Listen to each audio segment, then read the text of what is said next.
बिस्मिल्लाहिर्रहमानिर्रहीम। अस्सलामुअलैकुम my dear students. Second year chapter number 12 से हम स्टार्ट ले रहे हैं। इस लेक्चर में आप चैप्टर नंबर 12 को पढ़ेंगे स्टार्ट से, और चैप्टर नंबर 12 का नाम है electrostatics.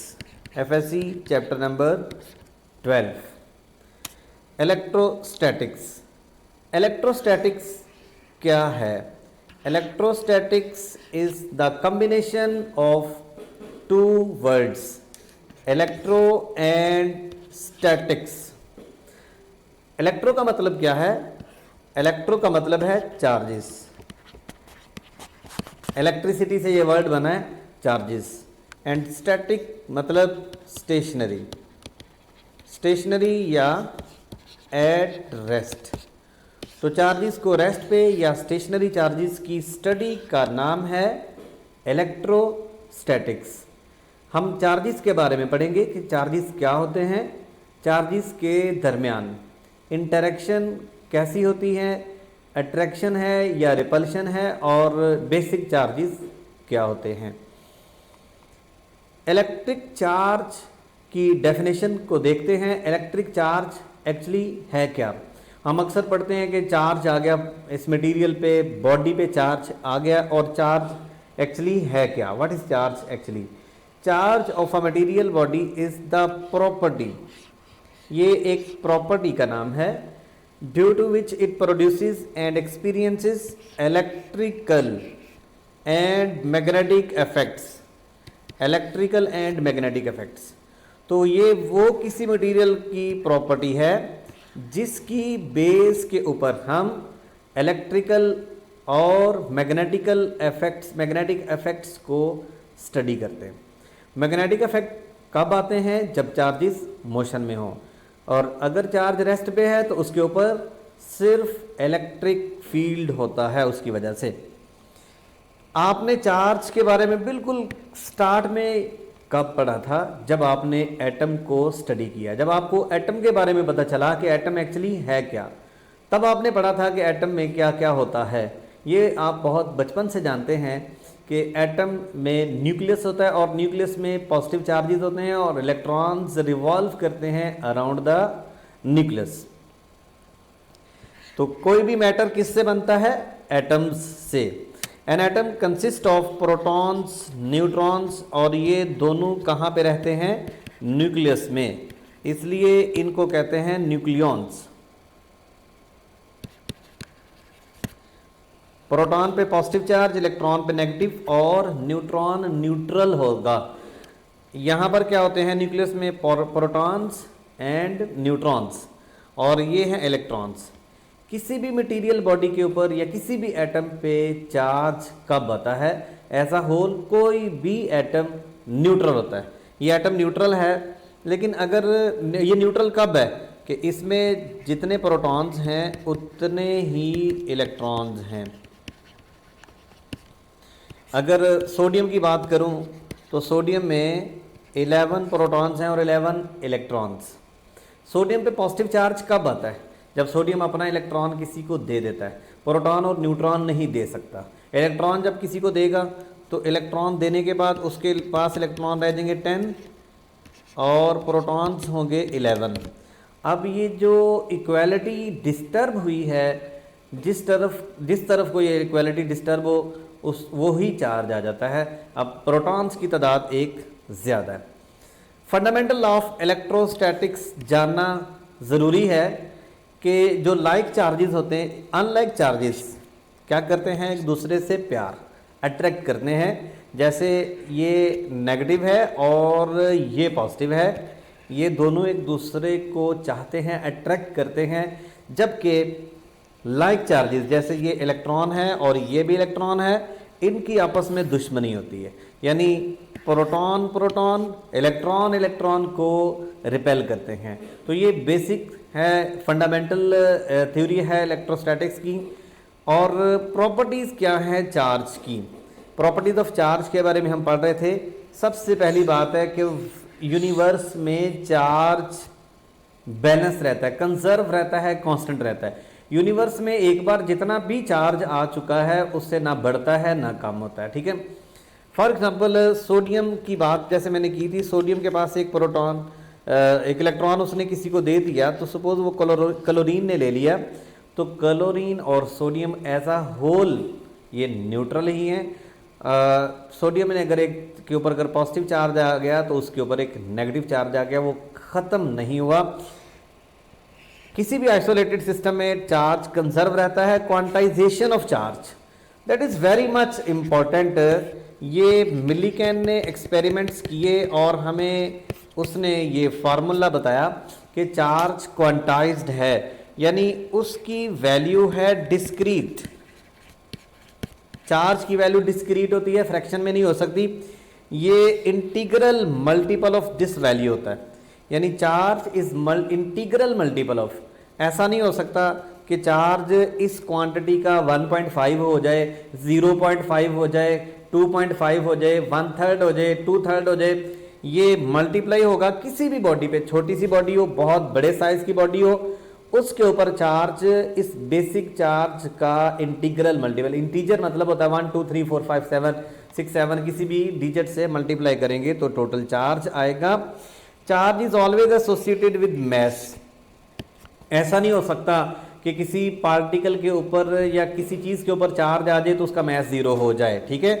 Charge can not exist without mass, ठीक है, लेकिन मैस विदाउट चार्जेस एग्जिस्ट कर सकते हैं। चार्ज इज रिलेटिविस्टिक इनवेरिएंट, जैसे वो रिलेटिविटी थ्योरी ऑफ रिलेटिविटी है कि चार्जेस जो हैं थ्योरी ऑफ रिलेटिविटी में आपको पता है कि पोजीशन रिलेटिव है, रेस्ट या मोशन भी रिलेटिव होती है, लेकिन चार्ज जो है ये कांस्टेंट रहता है, इनवेरिएंट होता है। Charge is scalar quantity, okay, और इसका यूनिट है coulomb. Charge at rest produces, ये बात बड़ी इंपॉर्टेंट है, only electric field around itself. Charge moving with uniform velocity produces electric and magnetic. Electric field charge की इनहेरेंट प्रॉपर्टी होती है। चार्ज चाहे रेस्ट पे है, सुकून में है, बैठा हुआ है, चार्ज किसी जगह पर मौजूद है, चार्ज उसके पास इलेक्ट्रिक फील्ड हर सूरत मौजूद रहेगा। चार्ज मूव करना शुरू कर दे, इलेक्ट्रिक फील्ड फिर भी रहेगा, लेकिन मोशन की वजह से मैग्नेटिक फील्ड आ जाएगा उसके पास, ठीक है। एन एक्सेलरेटेड चार्ज, ऊपर मैंने बात की थी यूनिफॉर्म मोशन में चार्ज तो वो सिर्फ मैग्नेटिक फील्ड प्रोड्यूस करता है, लेकिन एक्सेलरेटेड चार्ज होता है वो यूनिफॉर्म वेलोसिटी नहीं होती, वेलोसिटी में चेंज आ जाती है, तो वो वेरिंग मैग्नेटिक फील्ड प्रोड्यूस करता है।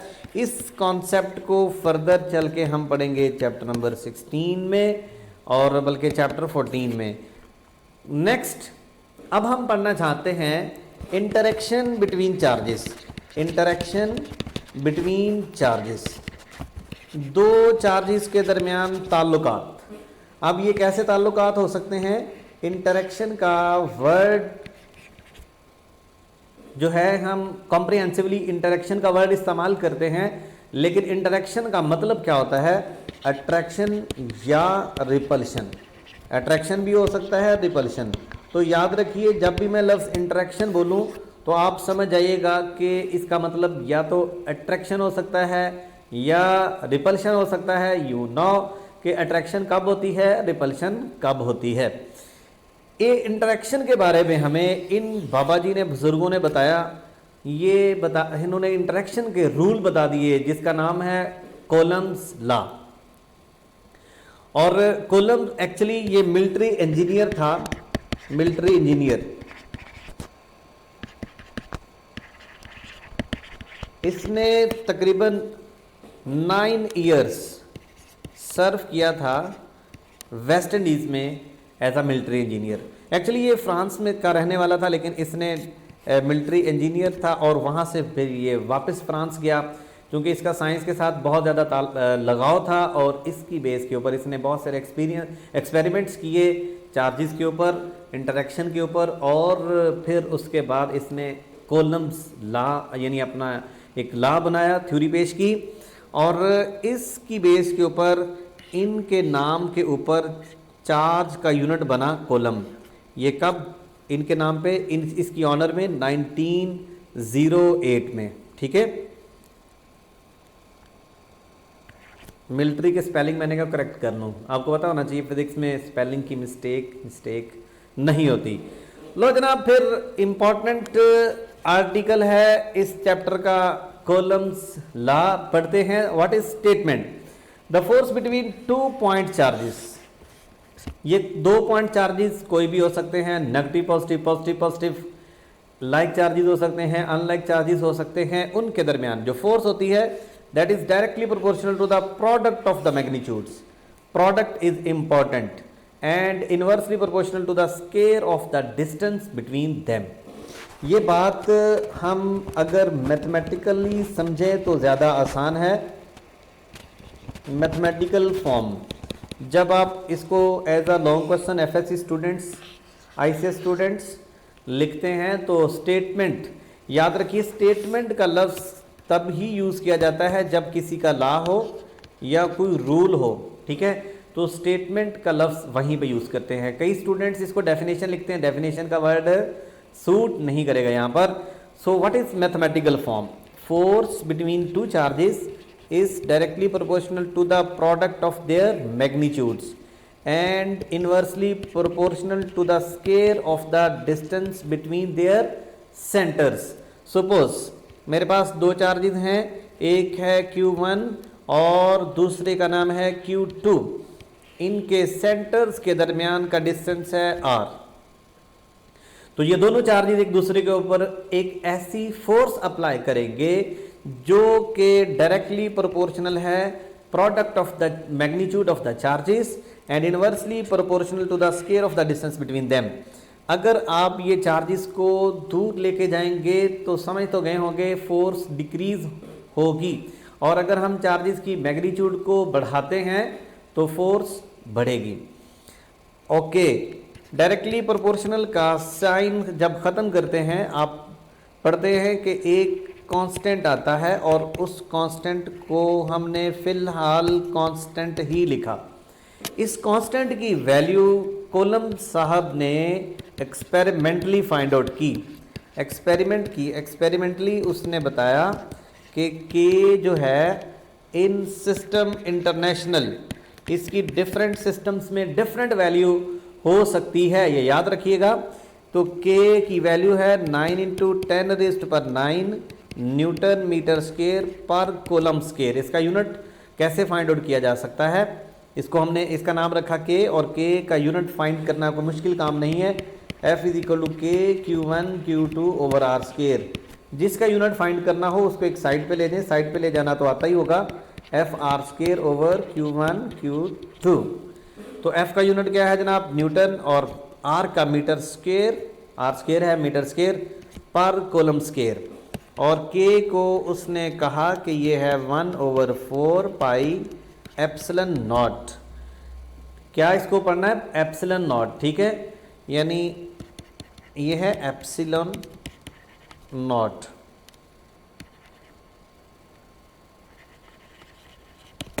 एप्सिलॉन नॉट, तो ये क्या होता है एप्सिलॉन नॉट? के की वैल्यू तो हमने पढ़ ली, एप्सिलॉन नॉट भी पढ़ लेते हैं। ये के का यूनिट हमने यहाँ से फाइंड आउट कर लिया। What is epsilon not? This is permittivity of free space, यानी चार्जेस के दरमियान जो फोर्स ऑफ इंटरेक्शन है उस फोर्स ऑफ इंटरेक्शन को कितना वो अलाउ करती है, परमिट करती है फ्री स्पेस या एयर। तो एप्सिलॉन नॉट के यूनिट फाइंड करने के लिए कोई रॉकेट साइंस नहीं लगानी पड़ेगी। They are inversely proportional to each other, sorry they are inverse of each other, epsilon naught और के तो इनवर्स है एक दूसरे के, तो के यूनिट को इनवर्स कर दे। सो एप्सिलॉन नॉट की वैल्यू 8.85 × 10⁻⁻12 पर न्यूटन। ये देखें, ये न्यूटन की पावर प्लस में है, यहाँ पर माइनस में आ जाएगी, पर metre square and coulomb square. ये एप्सिलॉन नॉट का यूनिट है। एप्सिलॉन नॉट का यूनिट एक और भी आ सकता है अगर हम एमसीक्यूज़ के पॉइंट ऑफ व्यू से बात करें। चले मैं अभी अगले पेज पे चल के बताता हूँ। अब एक और बात है यहाँ पर, आपके जहन में ये बात आ सकती कि सर पॉइंट चार्जेस का मतलब क्या है? What is point charge? Point charge कहते हैं हम अगर दो चार्जेस, ये लिख लें यहाँ, ये अपने पास पॉइंट चार्जेस की definition. What are point charges? मैं यहाँ लिख देता हूँ पॉइंट चार्ज क्या है। पॉइंट चार्ज, अगर दो चार्जेस के दरमियान, सपोज ये एक चार्ज है और एक ये चार्ज है, if size of the charge is very very small as compare to separation, तो दो चार्जेस के दरमियान सेपरेशन बहुत ज़्यादा हो और चार्जेस का साइज बहुत कम हो, तो they are called point charges. Point charges ज़रूरी तो नहीं है कि एक पॉइंट है जनाब, ये पॉइंट है तो पॉइंट का इसको कहेंगे पॉइंट चार्ज। एक मटेरियल बॉडी है, बड़े साइज़ की बॉडी है, जितना फुटबॉल का साइज़ है, क्या वो पॉइंट चार्ज हो सकता है? यस, हो सकता है। फुटबॉल साइज़ की एक मेटल बॉडी है, उसके ऊपर बहुत सारे चार्जेस हैं, तो आप कहेंगे कि एज अ होल क्या वो एक पॉइंट चार्ज है? हाँ, पॉइंट चार्ज है। अगर आप उस बॉडी को इतना दूर रखें, जैसे फॉर एग्जांपल एक मैं यहाँ पर हूँ और आप, मेरे और आपके दरमियान बहुत ज़्यादा सेपरेशन है, तो we are point masses relatively. इस तरह अगर हम बात करें मून की, ये मैसेज पे भी बात एप्लीकेबल है। मून और अर्थ का साइज़ बहुत बड़ा है, लेकिन उनके दरमियान सेपरेशन उनके साइज़ की निस्बत बहुत ज़्यादा है, इसलिए हम अर्थ पे खड़े होकर ये कह सकते हैं कि मून का मैस पॉइंट मैस है, इवन सन का मैस पॉइंट मैस है, क्योंकि इनके दरमियान सेपरेशन इनके साइज़ की निस्बत बहुत ज़्यादा है।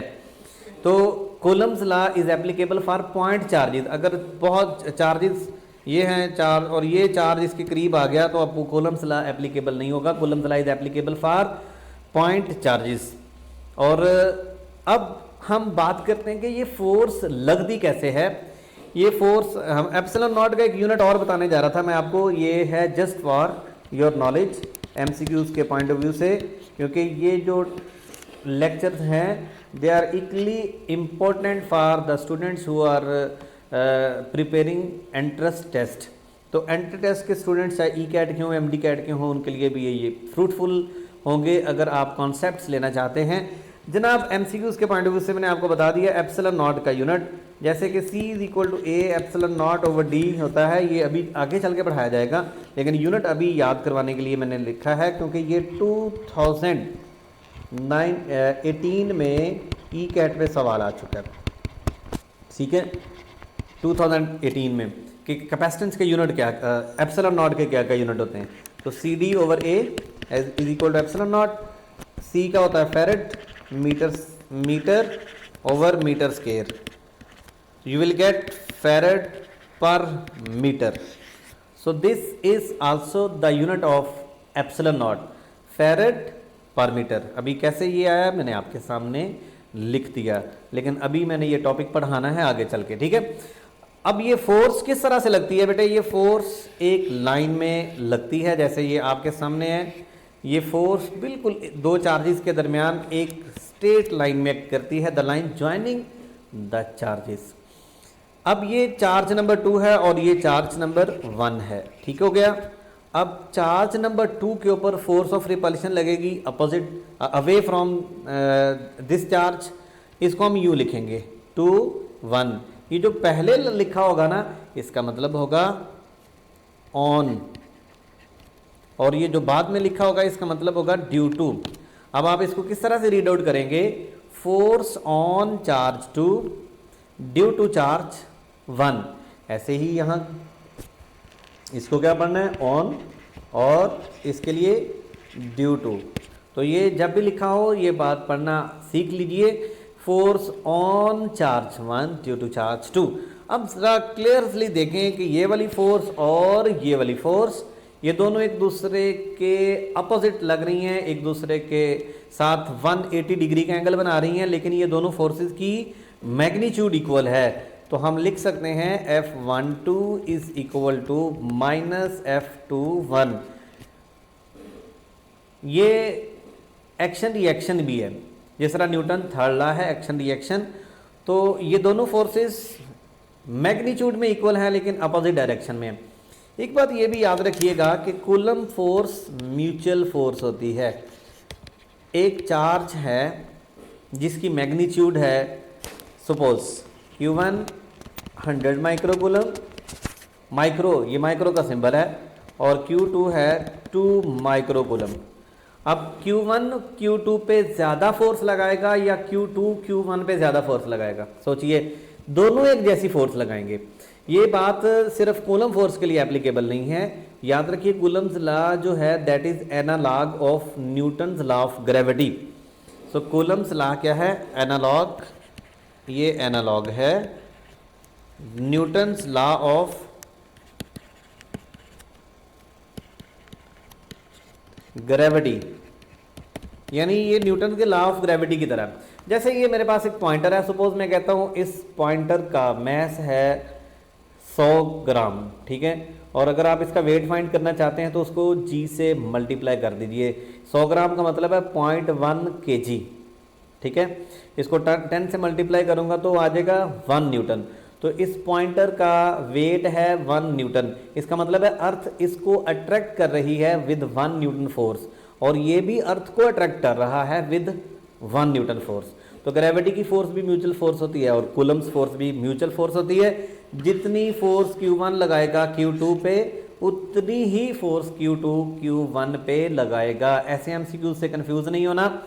सवाल आ जाता है कि Q1 ने 100 माइक्रोकूलम ने Q2 पे फोर्स लगाई 5 न्यूटन, और Q2 Q1 पे कितनी लगाएगा? 5 न्यूटन, ठीक है। अच्छा, अब इसकी वेक्टर फॉर्म पढ़ते हैं, कूलम्स लॉ की वेक्टर फॉर्म। वेक्टर फॉर्म में आप इसको लिख सकते हैं ऐसे, F is equal to k Q1 Q2 over r square, और यहाँ पर यूनिट वेक्टर लगेगा। यूनिट वेक्टर जो होता है ये vector itself over its magnitude होता है, और ये वेक्टर शो किया जाता है, इसको यूज़ किया जाता है किसी भी वेक्टर की डायरेक्शन फाइंड करने के लिए।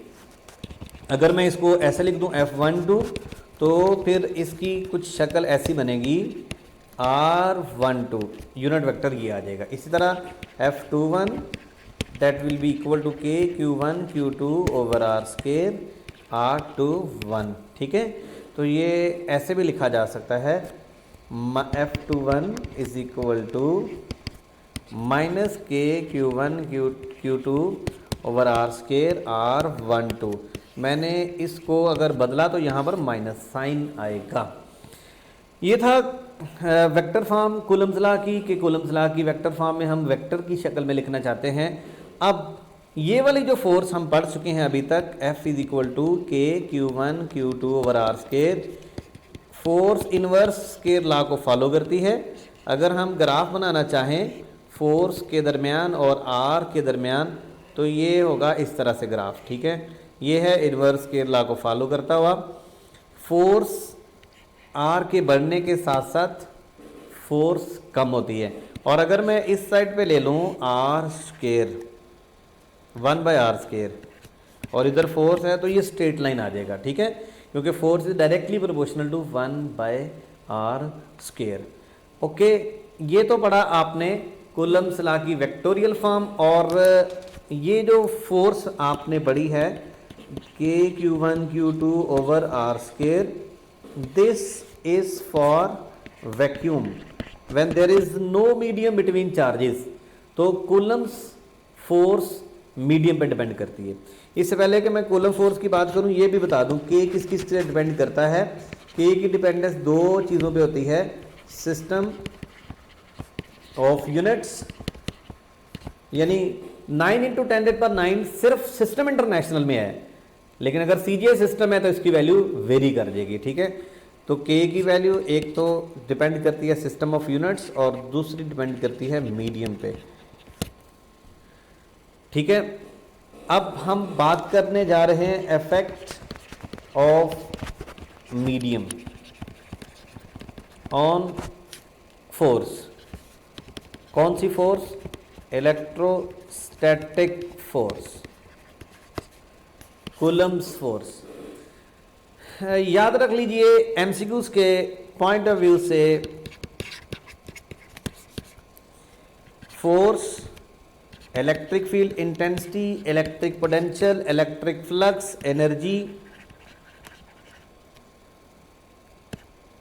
डेंसिटी, सरफेस चार्ज डेंसिटी, ये सब चीज़ें आइंदा आप मेरे लेक्चर्स में पढ़ेंगे। ये तमाम चीज़ें मीडियम की वजह से डिक्रीज़ करती हैं।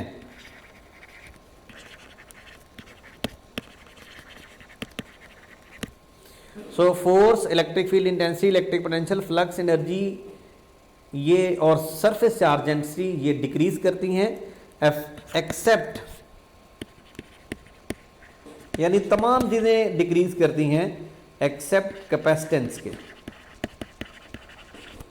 कैपेसिटेंस मीडियम की वजह से बढ़ेगी। ये याद रखने का तरीका है कि इस पूरे चैप्टर में इन चीज़ों को हमने पढ़ना है, इसलिए पहले ही दिन में बना लें कि ये सब चीज़ें कम होगी। क्यों कम होगी इसके बारे में हम पढ़ेंगे। अब जब मीडियम आ जाता है दो चार्जेस के दरमियान, सपोज ये Q1 चार्ज है और ये Q2 चार्ज है, इन दो के दरमियान हमने एक प्लास्टिक की शीट रख दी, मीका शीट रख दी, कोई इंसुलेटर मटेरियल रख दिया, इंसुलेटर। अब इंसुलेटर मटेरियल की वजह से फोर्स दूसरे के ऊपर, फोर्स एक चार्ज की दूसरे के ऊपर, जो एक चार्ज की जो दूसरे चार्ज के ऊपर फोर्स लग रही है उसकी मैग्नीट्यूड बदल जाएगी। ठीक है, हम उसको लिखेंगे F medium is equal to 1/4 pi epsilon naught epsilon r Q1 Q2 over r square. अब हम जरा गौर से देखें तो ये एक चीज़ का सिंबल आया है एप्सिलॉन आर, जिसने जो कहाँ पर आया, डिनोमिनेटर में। अब एप्सिलॉन आर की वैल्यू तमाम इंसुलेटर्स के लिए ग्रेटर देन 1 होती है। ये ग्रेटर देन 1 है, आपके सामने ये टेबल बना हुआ है। इस टेबल में आप गौर से देखिए तो तमाम मटेरियल्स की वैल्यू कम हो रही है। ठीक है, ये देखिए एयर है, अमोनिया, ठीक है, बेकलाइट, बेंजीन, जर्मेन, सब के लिए ये ग्रेटर देन 1 है। तो अगर ग्रेटर देन 1 कोई चीज़ डिनोमिनेटर में हो तो वो वैल्यू उसको कम कर देती है। अब ये है उस मीडियम की relative permittivity, relative permittivity of medium. अब इसको डिफाइन कैसे करना है, इसको हम डिफाइन बाद में करते हैं। ये भी तो फार्मूला आपको पढ़ाया मैंने, 1/4 pi epsilon naught Q1 Q2 over r square. इसका नाम 1 रख लो, इसका नाम 2 रख लो। तो इन दोनों से, इन दोनों को अगर हम कंपैरिजन करें तो हमें ये मिलेगा, we will get F medium is equal to F vacuum over epsilon R, F vacuum over epsilon R. अब F medium is equal to F, दोबारा लिख रहा हूँ, ओवर एप्सिलॉन आर। एप्सिलॉन आर को एक साइड पे ले जाएं, F vacuum over F medium. So what is epsilon R? Relative permittivity. इसका कोई यूनिट नहीं है, this is unitless because this is ratio between force when no medium to the force when there is a medium between charges। और ये है epsilon R, इसकी वजह से फोर्स दो चार्जेस के दरमियान डिक्रीज होगी। अब ये तो थे, ये था कूलम्स लॉ, और कूलम्स लॉ के बारे में बहुत सारे एमसीक्यूज भी आ सकते हैं, लेकिन एमसीक्यूज को करने से पहले ये बात सीख लीजिए कि चार्ज ऑन इलेक्ट्रॉन कितना होता है, नेगेटिव साइन शो करता है कि चार्ज के, उसके ऊपर चार्ज कितना है, उसकी नेचर क्या है, नेगेटिव साइन नेचर को शो कर रही है। लेकिन आप गौर करें तो दोनों की मैग्नीट्यूड्स इक्वल हैं, यानी charge on electron is equal to charge on proton, दोनों की मैग्नीट्यूड इक्वल है। आपको मैंने स्टार्ट में एक फार्मूला बताया, Q is equal to n e. If you want to find n, तो n का फार्मूला लगा Q ओवर E। अगर आपसे कहा जाए 1 कूलम चार्ज है, Q is equal to 1 coulomb, तो आप यहाँ पर पुट कीजिए 1 कूलम ओवर 1.6 10⁻⁻19 n की value, you will get 6.25 into 10⁻18 electrons. अंदाज़ा करें ये इतनी बड़ी वैल्यू है कि ये है एग्जाम में आ जाता है, इतनी बड़ी वैल्यू है। एक कूलम चार्ज में कितनी ज़्यादा तादाद है किसकी, इलेक्ट्रॉन्स की। ओके, तो चार्ज जो है इज अ ड्राइव्ड क्वांटिटी,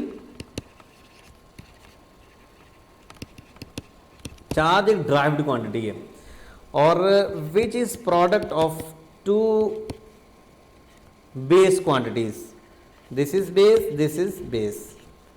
तो चार्ज का यूनिट है coulomb, that is equal to ampere second.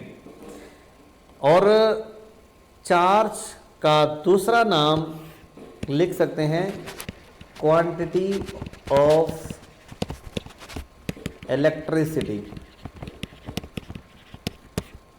Quantity of electricity, charge का दूसरा नाम है क्वांटिटी ऑफ इलेक्ट्रिसिटी। तो इसके बाद हम नेक्स्ट वीडियो में, ये था कूलम्स लॉ और उससे रेलेवेंट कॉन्सेप्ट्स, मुश्किल नहीं है, इसकी प्रैक्टिस कीजिए, और अगली वीडियो में आपको इससे रेलेवेंट जो क्वेश्चंस बन सकते हैं मैं वो शेयर करता हूँ आपके साथ, उनकी डिस्कशन करते हैं। Thank you.